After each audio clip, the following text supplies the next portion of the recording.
Bismillahirrahmanirrahim. Assalamualaikum warahmatullahi wabarakatuh. Alhamdulillahilladzi hadana li hadza wa ma kunna linahtadiya laula an hadana Allah. Asyhadu an la ilaha illallah wahdahu la syarikalah wa asyhadu anna Muhammadan abduhu wa rasuluh. Shalawatuhu wa salamuhu alaihi.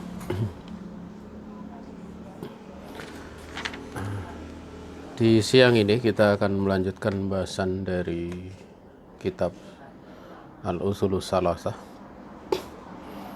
di mana pada pertemuan terakhir kita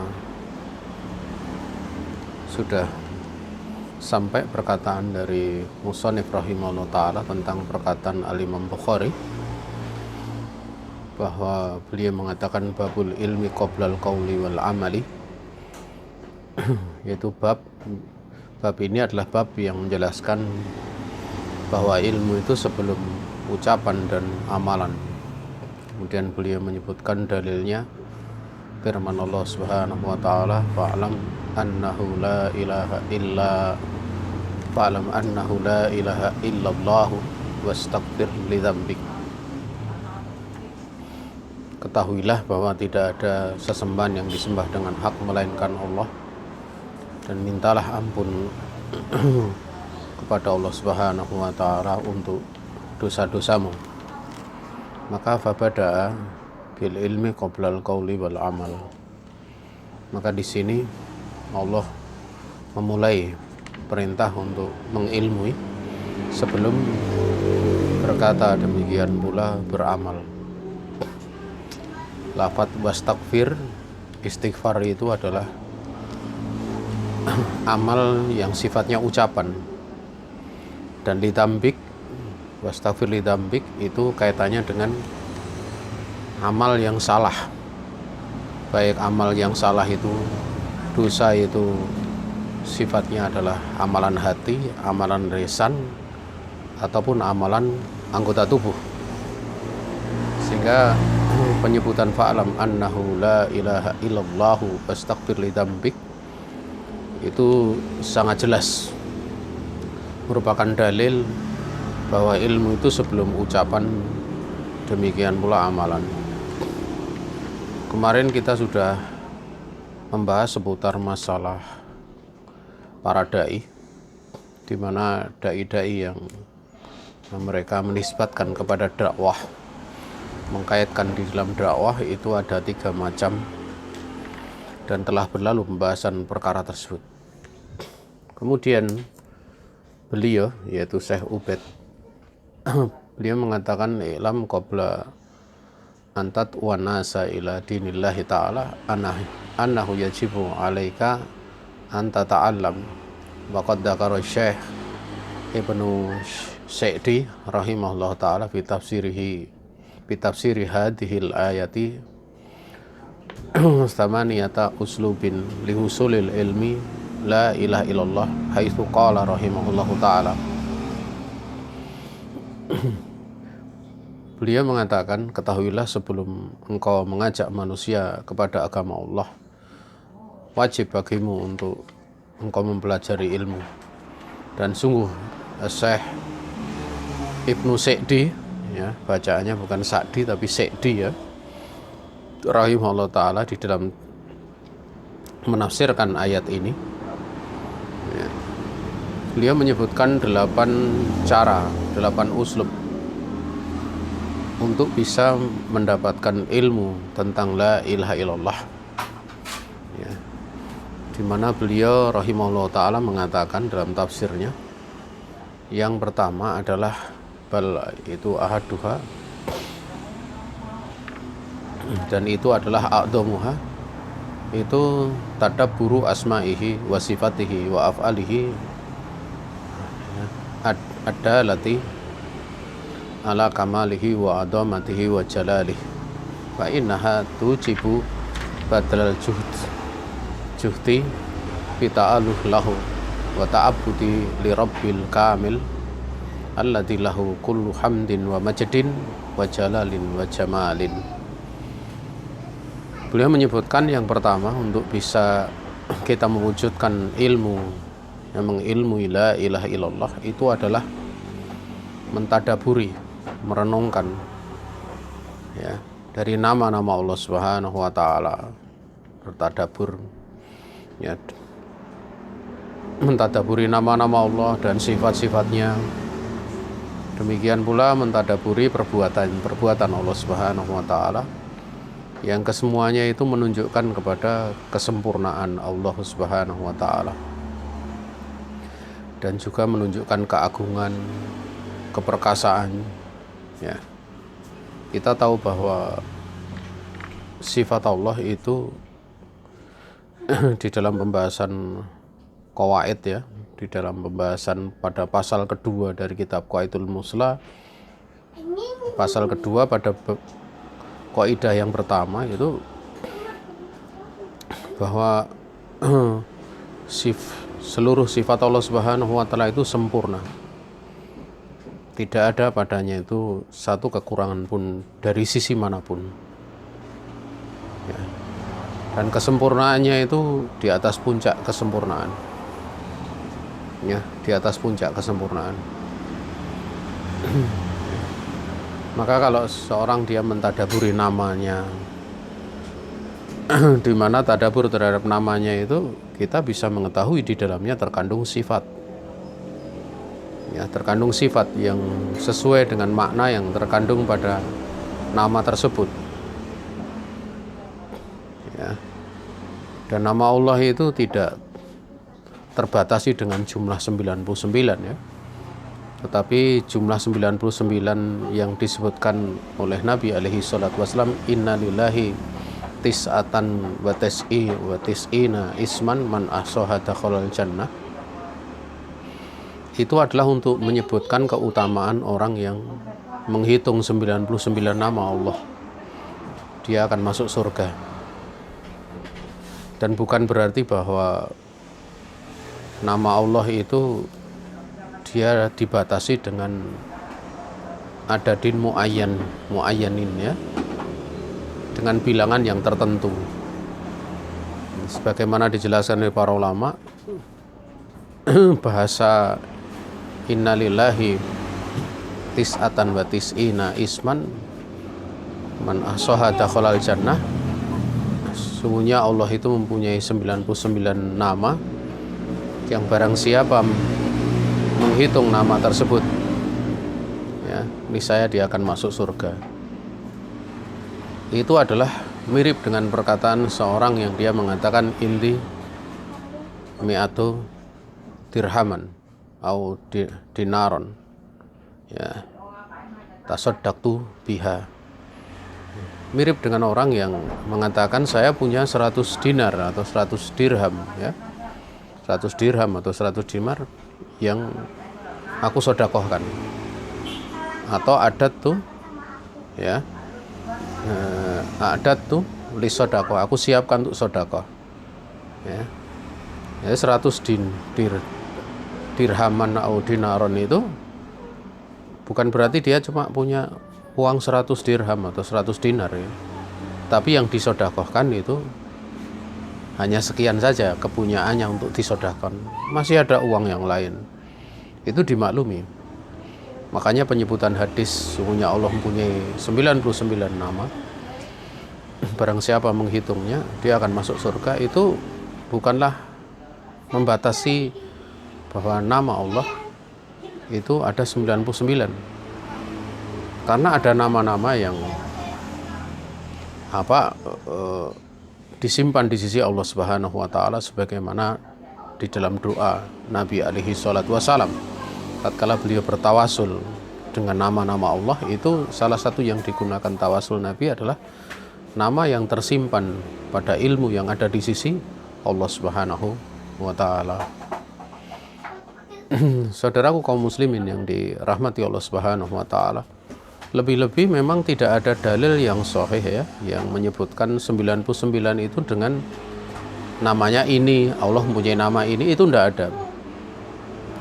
Ada riwayat-riwayat tetapi semuanya adalah dhaif ataupun lemah. Dari bentuk kelemahannya, selain dari sisi rawinya, juga dari sisi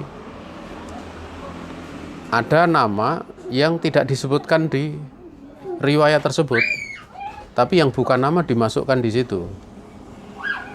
Bahkan secara khusus Syekh Muhammad bin Shalih Al-Utsaimin itu di dalam kitab Al-Qawaidul Muthlah, beliau menyebutkan bahwa 99 nama itu beliau hitung 81 nama dari ayat Al-Quran dan 18 nama dari hadis-hadis Nabi alaihi salatu wassalam. Itu pun menurut ijtihad beliau ya, karena ada perbedaan pendapat.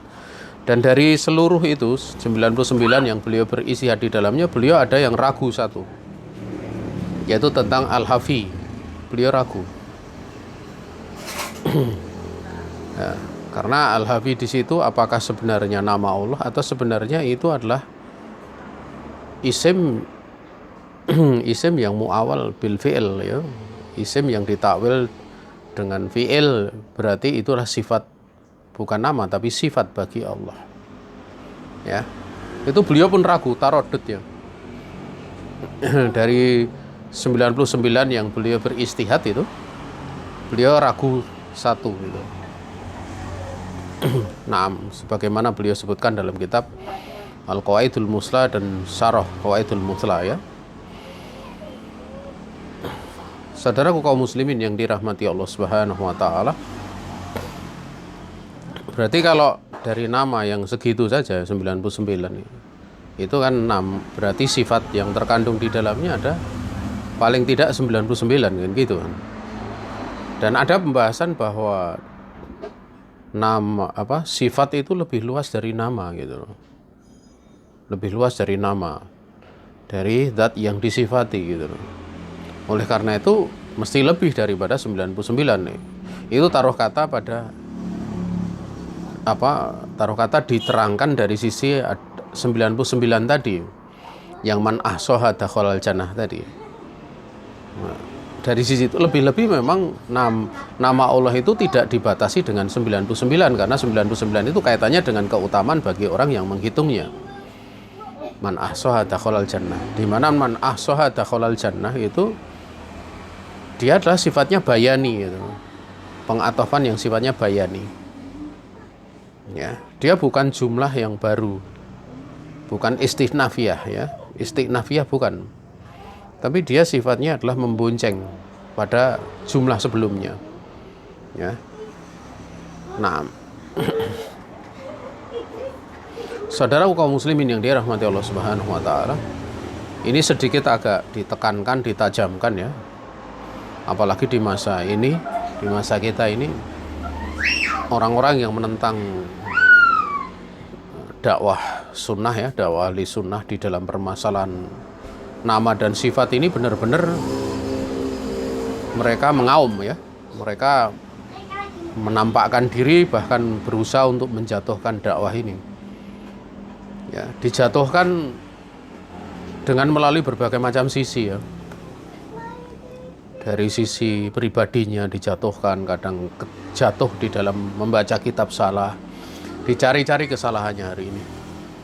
Walaupun kita mengakui memang dari teman-teman kita yang dikritik itu ada yang salah dalam membaca kitab, kita mengakui ya. Kita mengakui memang ada kesalahan ya. Ya, dan itu sebenarnya bukan inti persoalannya gitu. Yang menjadi inti persoalannya adalah pemahaman. Kalau pengkritikan itu ke arah pemahaman, itu baru ada ranah untuk dibantah. Tapi kalau mengkritik dari sisi kekurangan pribadi, itu bukanlah cara berhujah yang baik ya. Bukanlah cara berhujah yang baik. Itu dengan menjatuhkan model-model seperti itu. Nah, maka penting untuk kita berbekal ya dalam perkara-perkara yang seperti ini ya, di mana mentadaburi nama-nama dan sifat-sifat dan perbuatan Allah yang menunjukkan pada kesempurnaan, keagungan dan kepekasaannya, maka fa innaha tujibu badlal juhdi fi ta'alluf lahu wa ta'abbud li rabbil kamil. Maka seperti itu itu akan menjadikan atau akan menyebabkan ya, seorang itu akan mengerahkan segala usahanya untuk menghamba kepada Allah, untuk beribadah kepada Rabb Zat yang maha sempurna, yang mana Rabb yaitu Allah Azza wa Jal itu hanya milik Allah lah seluruh daripada pujian dan penluhuran. Demikian pula keperkasaan dan keindahan hanya untuk Allah Subhanahu wa Ta'ala. Sehingga di situ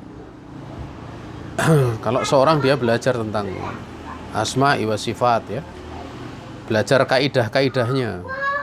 Ini penting belajar kaidah-kaidahnya, karena dengan belajar kaidah itu akan tahu nanti kaidah yang kemudian menyimpang atau suatu pemahaman yang menyimpang dari nama dan sifat itu akan ketahuan itu dengan pelajari kaidah. Dan kitab yang ringkas yang bagus untuk dipelajari itu namanya kitab Al-Qawaidul Muthla fi Sifatillahi Ta'ala wa Asma'ihil Husna, karya dari Syekh Muhammad bin Shalih Al-Utsaimin, yang beliau sebutkan di situ ada 4 pasal itu. Pasal pertama itu tentang kaidah di dalam nama ya, Al-Qawaidu fi Asma'illahi Ta'ala. Pada pasal yang kedua itu Al-Qawaidu fi Sifatillahi Ta'ala, dan pasal yang ketiga itu tentang Al-Qawaidu fi dalati atau fi dalail atau fi dalil al-asma'i wa sifat, dan yang terakhir itu adalah tentang pembahasan seputar raddu syubhat, jadi bantahan berbagai macam syubhat. Kitab ini ringkas tapi bagus sekali itu.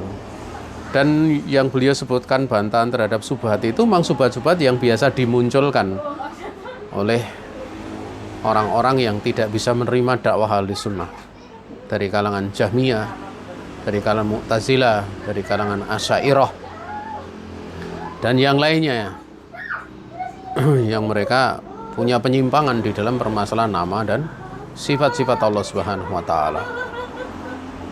Kemudian kalau dari sisi kandungannya, di dalam setiap nama itu penjelasannya bagaimana, itu ada kitab yang bagus, namanya adalah Asmaul Husna, Al-Asmaul Husna. Kitab Al-Asmaul Husna ini adalah karya dari Syekhul Islam yang kedua, yaitu Ibnul Qayyim. Maksudnya Syekhul Islam setelah Syekhul Islam gitu, yaitu Ibnul Qayyim rahimahullah ta'ala. Dalam kitab itu kita mendapati berbagai macam faedah yang besar yang terkandung di setiap nama Allah Subhanahu wa Ta'ala. Nah, ini bagus sekali kitab itu kalau kemudian dibaca ya. Nah, kemudian yang kedua yaitu adalah diterangkan oleh beliau al-ilmu bi annahu ta'ala huwal munfaridu bil khalqi wa tadbir fa ya'lamu bidzalika annahu al-munfaridu bil uluhiyah au fa yu'lamu bidzalika annahu al-munfaridu bil uluhiyah. Yaitu yang kedua mengilmui bahwa Allah Ta'ala dia adalah zat yang maha tunggal, bersendirian di dalam mencipta, di dalam mengatur. Ini rububiyah ya, tentang sifat rububiyahnya Allah, kemahatunggalan Allah di dalam mencipta, di dalam mengatur ya, dalam memberikan rezeki ya. Maka kalau orang dia bisa mengetahui itu ya, dia bisa tahu dengan perkara tersebut bahwa Allah itu al-munfaridu bil uluhiyah. Allah itu dia adalah zat yang maha tunggal di dalam uluhiyah untuk diibadahi. Makanya tatkala Allah Subhanahu wa Ta'ala memerintahkan kepada Rasulnya untuk menanyakan tentang sifat-sifat rububiyah ya. Maka kemudian Allah Subhanahu wa Ta'ala memerintahkan untuk menyampaikan kepada mereka, kalau seperti itu kenapa kalian berpaling, kenapa kalian tidak yakin gitu, berpaling dari kenapa kalian berpaling dari ibadah, kenapa kemudian kalian itu justru tidak yakin untuk beribadah hanya kepada Allah. Kenapa mesti kepada selain Allah untuk bisa mencapai kepada Allah? Nah, ini menunjukkan bahwa mengetahui, ya, mengilmui rububiyahnya Allah itu faedahnya yang terbesarnya, maksud yang terbesarnya agar supaya orang itu menjadi yakin bahwa Allah zat yang pantas, yang satu-satunya yang pantas untuk diibadahi, untuk ditauhidkan di dalam uluhiyah. Ya, itulah maksudnya. Bukan kemudian semata-mata tauhid rububiyah tetapi enggak menyatakan tauhid uluhiyah. Maka pernyataan dia hanya sekedar tauhid rububiyah saja, uluhiyahnya enggak, yaitu tidak memasukkan dia di dalam dakwah tauhid yang para rasul alaihimussalatu wassalam mengajak kepadanya. Belum masuk pada dakwah itu gitu. Dia masih berkutat di atas hal yang setiap orang pun menyatakan, kulun nasi, ya, yukiruna bihadza. Mereka menyatakan perkara itu gitu. Nah, kemudian yang ketiga, al ilmu bi annahu al munfaridu bi ni'ami dhahirati wal batinati atiniyati ad-dunyawiyati fa inna dzalika yujibu ta'alluqal qalbi bihi wa mahabbatah wa ta'alluha lahu wahdah la syarikalah. Yang ketiga, mengilmui bahwasanya Allah Ta'ala adalah zat yang bersendirian di dalam memberikan nikmat yang dohir, nikmat yang batin, nikmat agama, nikmat dunia. Maka keyakinan yang seperti itu, ilmu yang seperti itu akan mengharuskan ketergantungan hati kepada Allah Ta'ala. Akan menyebabkan rasa mencintai Allah Subhanahu wa Ta'ala karena Allah yang memberikan ini, itu, dan yang sebagainya. Dan juga akan menyebabkan untuk seorang itu dia menghamba kepada Allah Subhanahu wa Ta'ala semata dan tidak ada serikat baginya. Berarti ini kaitannya dengan syukur. Manusia itu kalau ada orang lain memberi, itu mesti dia akan senang dengan orang yang memberinya. Itu menjadi tabiat manusia gitu. Ketika diberi sesuatu dia akan senang. Ya, makanya termasuk dari hal yang bisa menghilangkan hasad manusia itu adalah memberikan sedekah kepada mereka. Ya, memberikan sedekah itu kalau kepada fakir, karena ada bentuk kasih sayang, mereka akan menghormati, mencintai, menyayangi. Tapi kalau kepada orang yang sama-sama kaya, apakah sedekah? Enggak, namanya hadiah. Maka Nabi alaihi salatu wasallam mengatakan tahadu. Hendaklah kalian itu saling memberikan hadiah. Tahabu, niscaya kalian akan saling mencintai. Ya, hendaklah kalian itu saling memberikan hadiah, niscaya kalian akan saling mencintai. Ya, kalau yang namanya mencintai, mesti hasad akan hilang. Hasad akan hilang. Maka demikian pula tatkala seorang dia tahu, yakin bahwa Allah itu satu-satunya zat yang memberikan nikmat yang dohir, batin, dunia maupun agama maupun dunia, akan tumbuh rasa cinta kepada Allah. Ya, akan mencintai Allah, hatinya jadi tergantung kepada Allah Subhanahu wa Ta'ala, sehingga dia akan menghamba kepada Allah Subhanahu wa Ta'ala. Lebih-lebih Allah Subhanahu wa Ta'ala itu kalau memberi, ya, kemudian memberikan nikmat, kemudian dia bersyukur, itu ditambah nikmatnya gitu loh.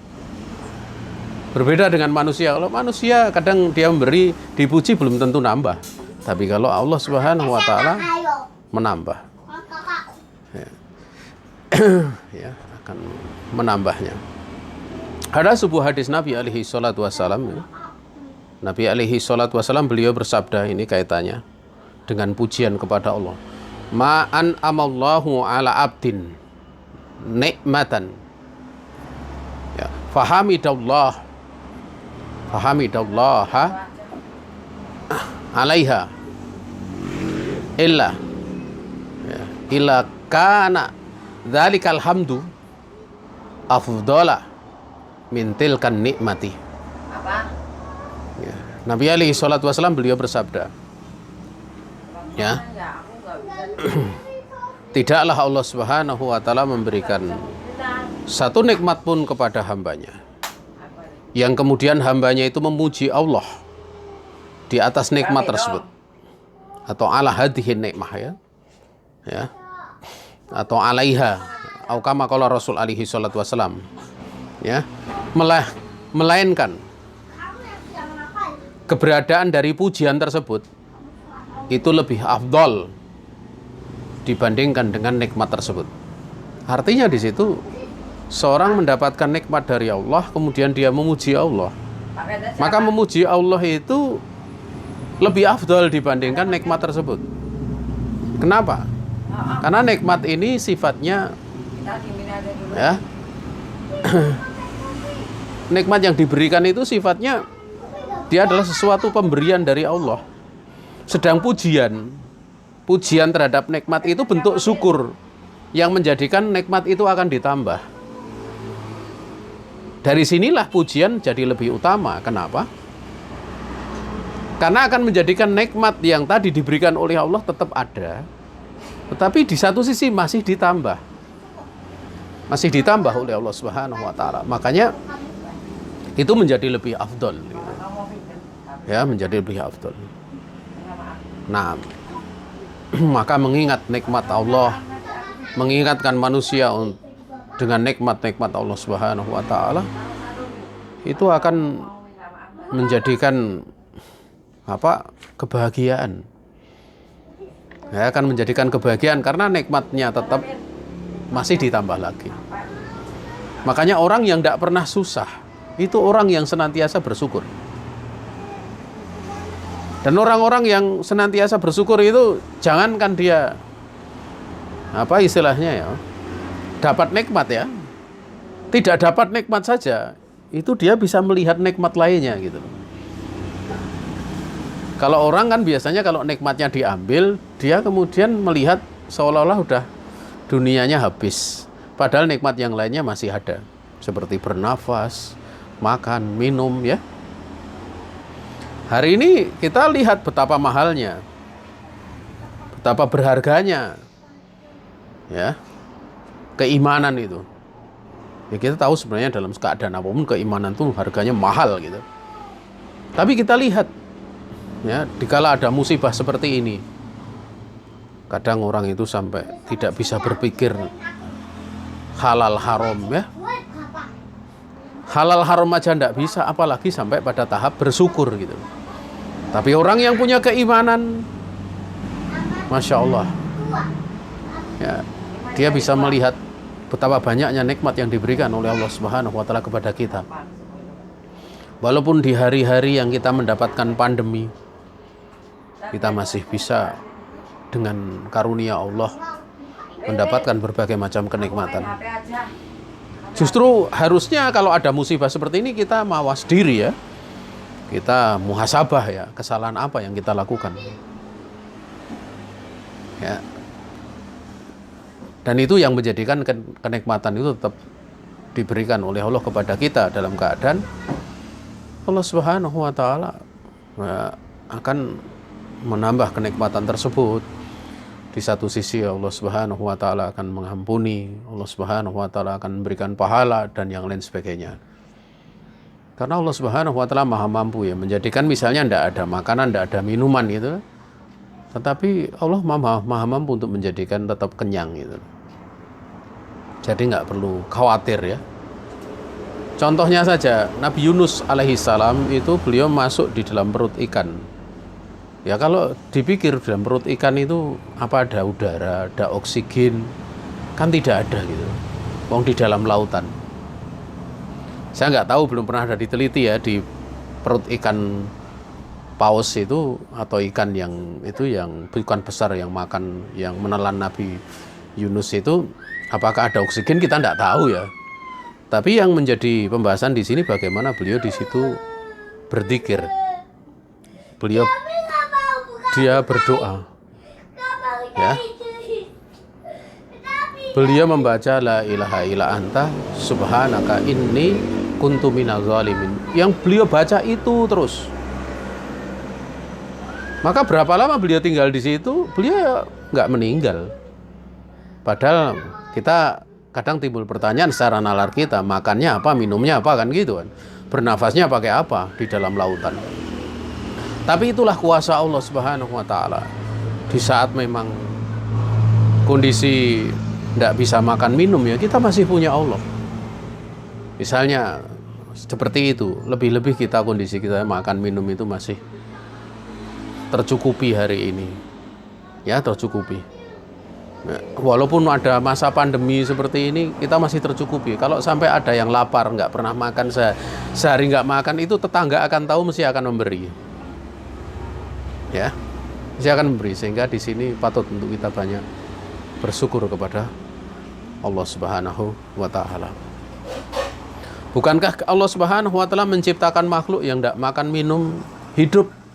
Dia hidup dengan mentaati Allah, seperti malaikat itu kan hidup dengan mentaati Allah. Sehingga di dalam sebagian riwayat, ya, riwayat ini ya, ada beberapa pembicaraan di kalangan para ulama, tapi ada yang memakai hadis tersebut dan menghasankannya. Bagaimana tatkala seorang itu sedang sholat, ya, kemudian dia membaca, terutama Al-Fatihah, ya, itu malaikat itu kan ada di belakangnya, kemudian akan mendekatkan mulutnya itu kepada mulut orang yang sholat, sampai kemudian bacaannya itu masuk dalam tubuh malaikat itu. Ya, ini ada riwayat yang menyebutkan seperti itu. Karena malaikat tidak pernah makan minum, tapi malaikat itu merasa cukup dengan mentaati Allah, dengan mereka bertasbih, bertahmid, ya, dengan memuji Allah, dengan sholat. Mereka tidak pernah bermaksiat kepada Allah Subhanahu wa taala. Sehingga kalau dalam kondisi-kondisi tertentu, ya, Allah Maha mampu untuk menjadikan kita ini tetap bisa hidup walaupun tanpa ada apapun. Ya, tapi kondisi seperti itu adalah kondisi-kondisi khusus, ya, tidak kondisi yang kita lihat Bani Israel yang mereka sholat selama 50 kali sehari itu kan tidak sempat nyari uang, tidak sempat nyari makan, karena setiap berapa menit sekali sholat lagi kan. Tapi Allah dengan kuasanya memberikan makanan dari atas langit, ada mana wasalwa. Ya. Naam. Kemudian yang keempat adalah manarahu wa nasma'uhu minatsawabi li auliya ilqaimina bi tauhidihi minan nasr wa ni'am. Wa ni'amil ajilati wa min uqubatihi li a'da'il musyrikin bih. Fa inna hadza da'in ilal ilmi bi annahu ta'ala wahdah al mustahiqu lil ibadati kulliha. Yang keempat, apa-apa yang kita bisa melihatnya, yang kita bisa mendengarnya, ya, kita dengar berupa adanya pahala yang diberikan oleh Allah kepada para walinya, yang mereka orang-orang yang menegakkan tauhid. Apa yang diberikan oleh Allah? Pertolongan, berbagai macam kenikmatan yang segera, yang saat ini, ya, nikmat para wali itu kan nikmatnya disegerakan. Bahkan kalau mereka memberi saja dikatakan oleh Allah, wala in sa'alani la u'tiyannah. Andaikan waliku itu, walinya Allah itu benar-benar dia minta sesuatu kepadaku, niscaya aku akan beri. Ya, wala in ista'adzani la u'idzannah. Andaikan dia minta perlindungan kepadaku, niscaya aku akan berikan perlindungan kepadanya. Itu janji dari Allah. Juga tentang walinya Allah yang mukhlis, ya. Ruba asy'ata akbaro madfu'in bil abwab lau aqsama 'alallahi ta'ala la abarrah. Berapa banyak orang yang, ya, berapa banyak orang yang dia itu kondisinya rambutnya acak-acakan, pakaiannya kumal berdebu, dia ditolak dari satu pintu ke pintu lain, tidak ada terima gitu. Kalau bertamu pun ditolak karena kondisi pakaiannya yang seperti itu. Pandangan manusia sinis kepadanya. Namun andaikan dia bersumpah atas nama Allah, niscaya dia akan diberi. Tetapi mereka itu kan hatinya adalah orang yang hatinya sibuk taat kepada Allah. Orang yang hatinya sibuk kepada Allah itu mereka untuk meminta sebuah kenikmatan dunia itu kalau tidak ada manfaatnya di akhirat mereka tidak mau gitu loh. Ini bedanya dengan kita. Kalau kita kan memang pengen ya, udah dikasih kendaraan yang cukup ya pengennya kendaraan yang bagus ya, kendaraan bagus sehingga bisa berindah-indah dengannya ya. Yang berindah-indahnya itu kadang bukan berindah-indah untuk bersyukur kepada Allah, tapi berindah-indah supaya apa? Tidak direndahkan tetangganya, supaya bisa dianggap kaya dan yang lain sebagainya. Itu kan niatan-niatan yang tidak benar gitu loh. Tapi beda walinya Allah itu. Walinya Allah itu mereka sudah berada pada tingkatan yang tinggi, tingkatan zuhud. Sehingga walaupun mereka itu kalau minta kenikmatan dunia diberi, itu mereka tidak mau minta kecuali yang memang ada manfaatnya di akhirat gitu loh. Kalau tidak ada manfaatnya ya sudah. Tidak ada manfaatnya sudah. Dia merasa cukup dengan pemberian Allah tanpa perlu memintanya. Inilah hal yang menakjubkan yang terjadi pada para walinya Allah di tingkatan yang tertinggi. Ya, naam. Dan juga apa yang kita bisa lihat, kita dengar dari ayat-ayat Al-Quran, hadis-hadis Nabi tentang seksaan-seksaan Allah yang diberikan kepada para musuh-musuhnya dari kalangan orang musyrik yang mensyirikkan Allah. Maka kesemua perkara ini fa inna hadza da'in ilal ilmi, bisa mendorong ya. Ini akan mendorong, akan apa istilahnya, menyeru, mengajak ya kepada keyakinan bahwa Allah Ta'ala semata itu zat yang berhak untuk diibadahi semuanya. Semua ibadah hanya untuk Allah Subhanahu wa Ta'ala. Ini yang keberapa? Yang keempat.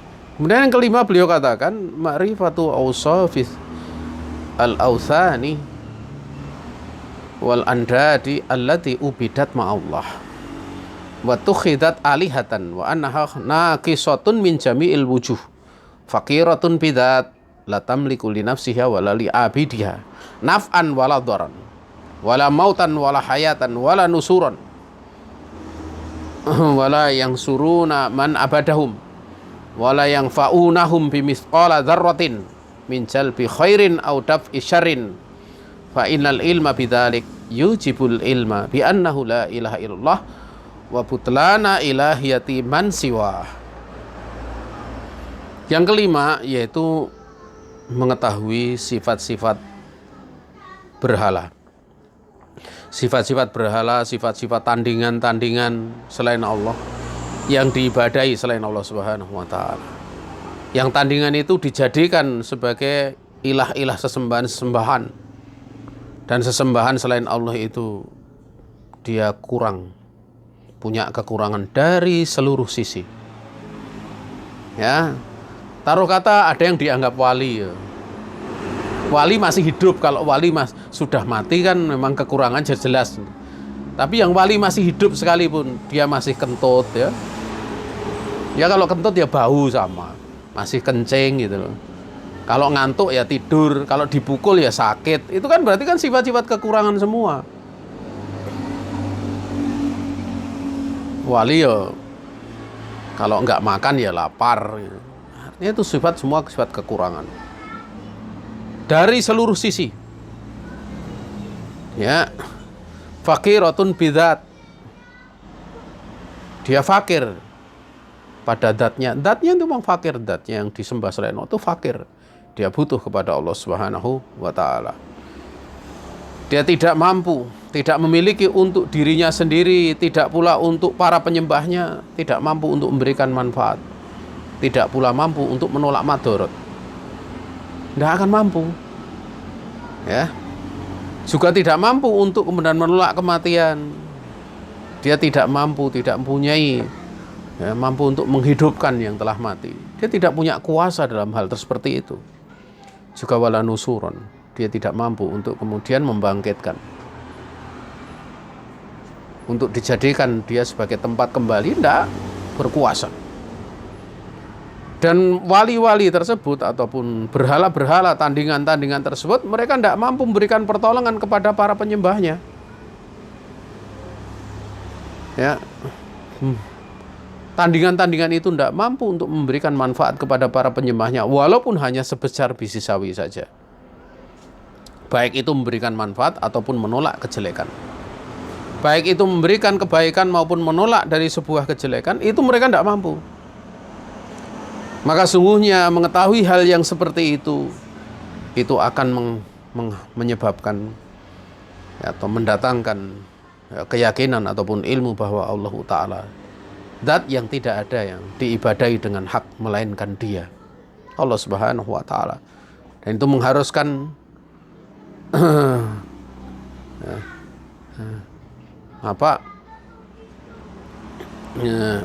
ilmu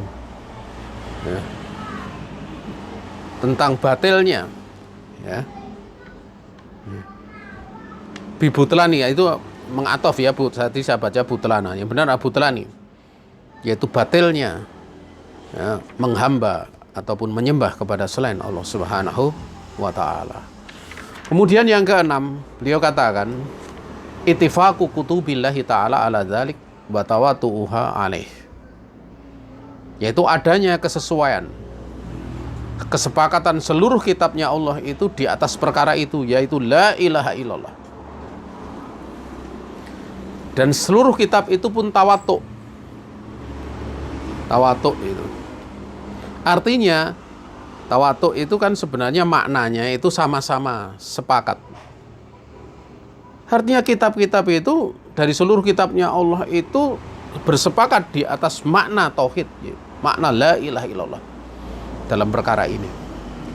Sejak dari zaman Rasul yang pertama sampai Rasul terakhir, termasuk para nabinya, mereka semua sepakat di atas la ilaha illallah. Ya. Kalau seperti itu,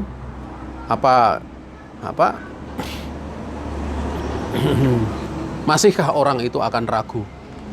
Biasanya orang itu akan melihat, untuk meyakini sesuatu, kadang melihat sejarah. Oh, dari sejarah dulu seperti ini, kemudian terjadi seperti ini, kan gitu, diambil pelajaran. Sementara sejarah ini, sejarah tentang mentauhidkan Allah itu, pelajarannya sejak zaman Nabi Adam alaihissalam sampai Rasul terakhir Muhammad alaihissalam. Semua sama, rumusnya sama. Untuk bahagia adalah dengan la ilaha illallah, bukan dengan yang lainnya.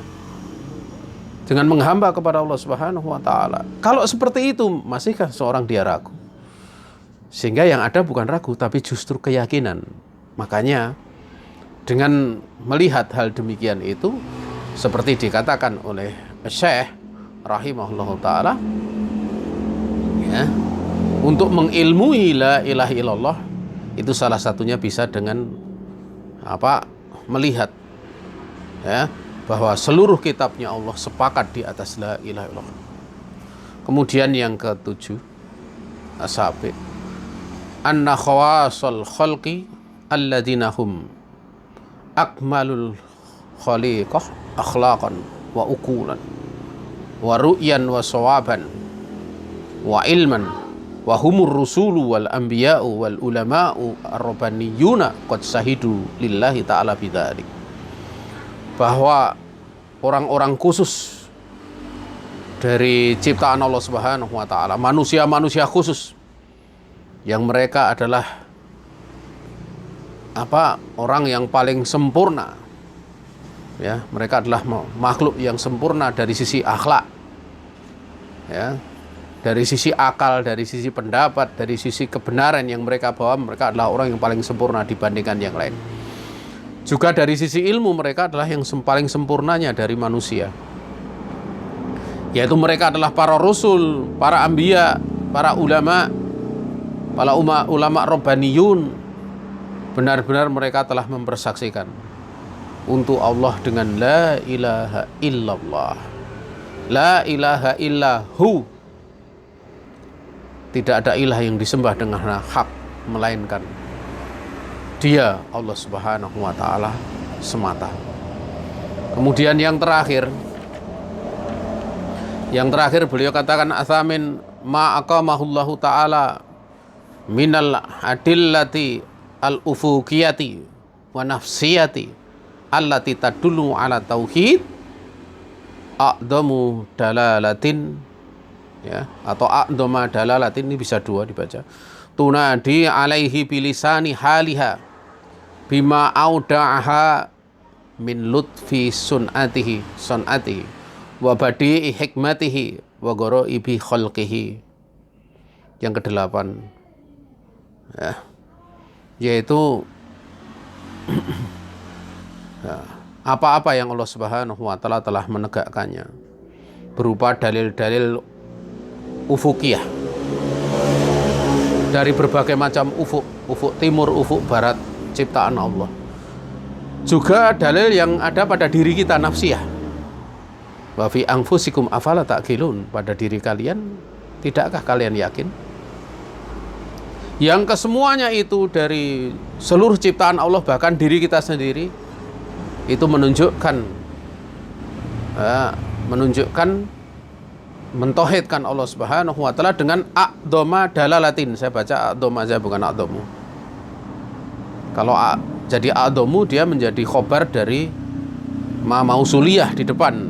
Tapi kalau dibaca a'doma, ya, dia bisa untuk menjelaskan makna tauhid, ya, yang sebelumnya, ya, atau bisa mengkhobarkan dari makna tauhid, ala tauhidi a'dama dalalatin, ya, ya. Itu adalah seagung-agung dari penunjukan tersebut, tunadi bisa menyatakan, menampakkan, ya, untuk Allah Subhanahu wa Ta'ala dengan lesal halnya, ya, lesan hal dari ufuknya, ufuk ciptaan-ciptaan Allah, kan berarti bisa menunjukkan kepada siapa yang menciptakannya, kan, ataupun dengan sesuatu yang Allah Subhanahu wa Ta'ala telah menitipkan ataupun menyimpan, ya, pada ciptaannya tersebut, asar dari perbuatan Allah. Asarnya apa? Lutfi sun'atihi, ya, sun'atihi, yaitu begitu lembutnya perbuatan Allah. Demikian pula keteraturan hikmahnya Allah. Demikian pula hal-hal yang sangat aneh, menakjubkan dari ciptaan-ciptaan Allah Subhanahu wa Ta'ala. Semuanya itu menunjukkan bahwa zat yang mencipta, zat yang maha mengatur, adalah zat yang maha sempurna. Ya, yang menjadikan kita yakin bahwa memang tidak ada yang berhak untuk diibadahi melainkan Allah Subhanahu wa Ta'ala. La ilaha illallah. Masih ada beberapa yang lainnya, ya, ini belum selesai, ya. Dan ini setelah itu beliau kemudian menyebutkan tentang beberapa kelompok yang menyimpang, ya, dalam masalah ini. Tapi kita tidak akan merinci karena dengan ini sudah cukup insya Allah, ya, penjelasan ini. Dan ini ditekankan karena ini penjelasan ini tidak banyak, ya, ada di kitab-kitab Syarah Al-Ushulu Salasah, tapi di kitab dari Ithaful Uqul Bisarhi As-Salasatil Usul, karya dari Syekh Ubaid bin Abdillah bin Sulaiman Al-Jabiri hafidhahullah ta'ala, ini ada penjelasan. Ini bagus untuk diterangkan. Wallahu ta'ala alam. Ada salah semata-mata kekurangan diri saya dan dari syaitan. Saya istighfar kepada Allah Subhanahu wa Ta'ala. Kalau ada benar semata-mata keluasan rahmat Allah Subhanahu wa Ta'ala yang diberikan kepada kita. Akhirul kalam. Wassalamualaikum warahmatullahi wabarakatuh.